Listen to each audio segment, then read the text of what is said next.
Morning, John. Morning. Thanks for talking to us. You're welcome. Can I start by asking you what was happening immediately before you came to Dash?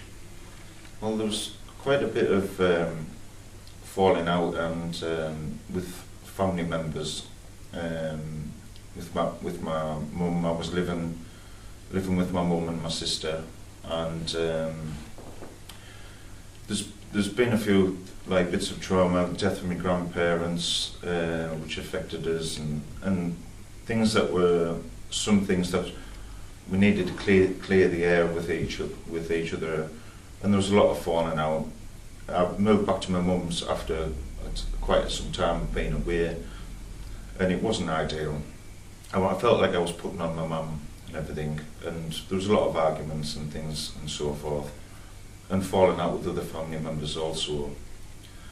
And it was around about, I think it was December of last year, 2016. I was working for a removal firm, and I collapsed in the back of the van. I think everything had sort of built up. I wasn't sleeping very well. I was drinking as well also, not while I was at work obviously, but I collapsed and they suspected that I had a seizure.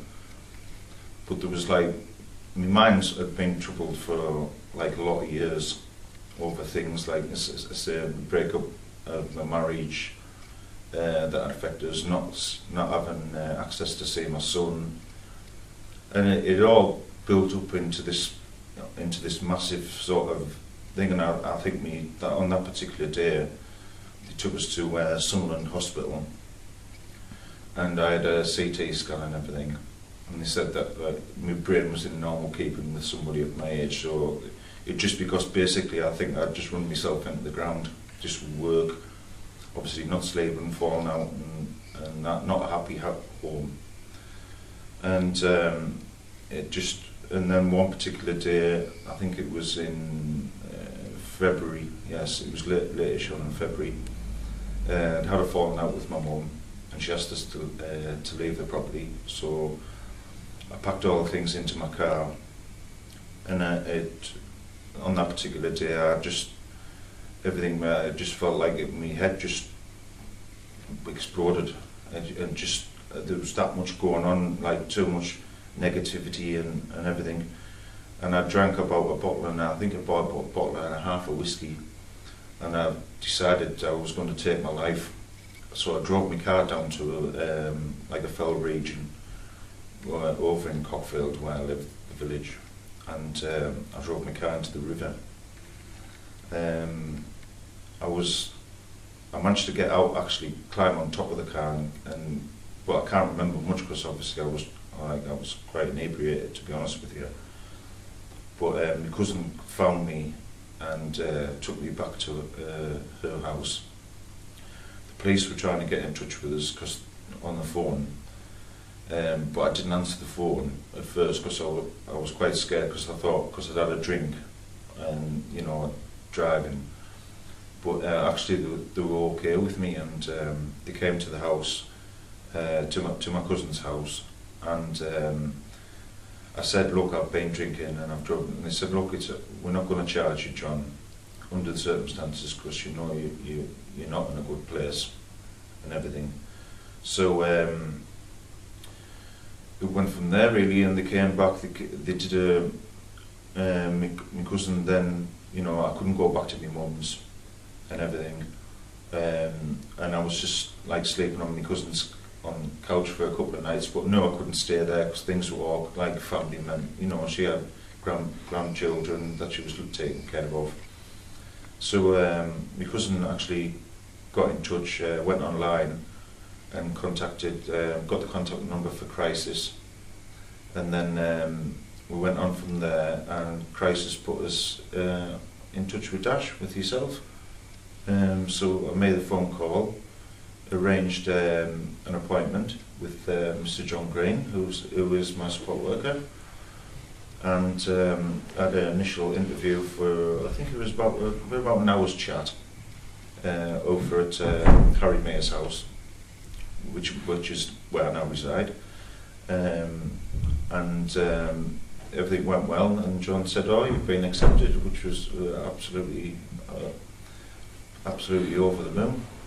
It's just to be able to have a place that I could call home.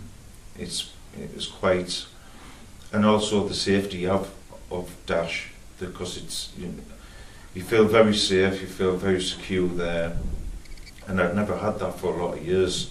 I felt like it was finally like a good stepping stone into the right direction, and just went from there really. And I've been residing there since March of 17th of 2017, and it's all good. Yeah, onwards and upwards, as they say. Good. What sort of practical help has John been able to give you? Well, when I first arrived, obviously my head was in a bit of a whirl. I wasn't organised or anything, and John sat me down on the computer and everything, and sorted out my benefits, and what took us through the process of what my entitlements were, point me in the direction of the local doctors at Gilesgate,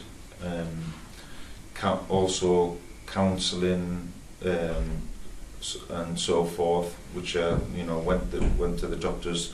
And I'm also on medication. I'm on 30 gram of metazapine, plus severe depression, and that's really helped us as well.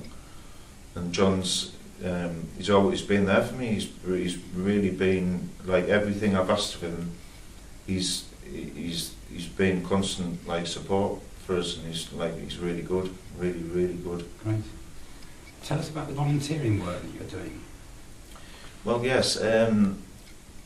Also, John's. There's been a few. There's in the local region. There's Waddington Street. He's referred me to Waddington Street, which is in Durham Centre, town centre, and I do a computer course there. But it's just finished, and I have to enrol again in January. But it's a bit. I'm not very good on computer. I'm not really what we call computer literate. So it's just a bit. It's a basic computer course. It's just a stepping thing. But it's good for me because I'm not really that good on computers. And also there's a place over on Rennie Lane, which John has point me in the direction of, called the Woodpile. And I've just started that really. It's basically they do reconditioned furniture, so it's there's all different aspects going on there. It's like your furniture, there's like shabby chic, all different styles. Or if it's cold in the workshop, you can do a bit of painting if you want, and people have similar. It's all Waddington Street and the Woodpile. The other people there as well. They're all very nice people, great people, like yourselves. And but the people that go there, they're from all different walks of life. Some of we've all got our problems basically, on different levels of scale. But it's a place that's social, not just because of the work you do or because of the course you do, but it's also a social gathering aspect where you can, when you have a break, a coffee break or whatever, you can chat to people. You can chat to them as much or as little as you want. You can have your own little time to yourself, or you can chat to people from all different walks of life, and I find that quite interesting as well, because I went through a stage whereby John was saying to me, look, it was a bit sort of through anxiety. I was sort of staying in my bedsit quite a lot, and I wasn't really engaging with the outside world or with things. And John sort of like gave me a gentle shove in the right direction, so to speak. And he said, I think you really need to do a bit of something, John. I'm not saying do full on little steps, little stepping stone, and just take your time, do as much or as little as you feel. If I don't want to go, if I don't feel Because I have my good days and I have my bad days. If I don't particularly feel like I want to go out on one particular day, I can just ring and just say I'm not up to it today. I'm sorry, but like I'll come for another like thing, which is good, you know. So it's and John's been, like I say, he's been everything I've asked of him. He's been absolutely superb. But it's not just John. It's people like yourself and obviously Gary, and I've met all the Dash members, and there's other support workers who are allocated to some of the others. I also have a good chat with them, and it's not just John. It's all come together. Everyone's been really supportive. Good. And catered for everything I've ever asked. So Well, you've obviously made fantastic progress since you came to Dash. Where do you see yourself going from here? well, I'd like to get back into aspect of working eventually. I'm gonna do some more sort of volunteering, probably maybe British Heart Foundation or something like that. When I get me what I call me sparkle, I'm starting to get me sparkle back. The real me is starting to come back again, because like I say, when I first came here, I was pretty in a bad way, but I certainly wouldn't have been able to do this video, or if you'd asked me when I first arrived, there's no way I'd have had the confidence even to speak on video, or to be able to share my story with everyone. Really, my confidence and my mojo's coming back, and I'm, like I say, eventually I'd like to get back into some aspect of work. What particular line of work, I'm not too sure at this moment in time, but I'd like to do a bit of volunteer work, and then eventually get back into some kind of some form of career. Great. So Well, all the best for the future, John, and thanks very much for talking to us. you're very welcome. Thank you.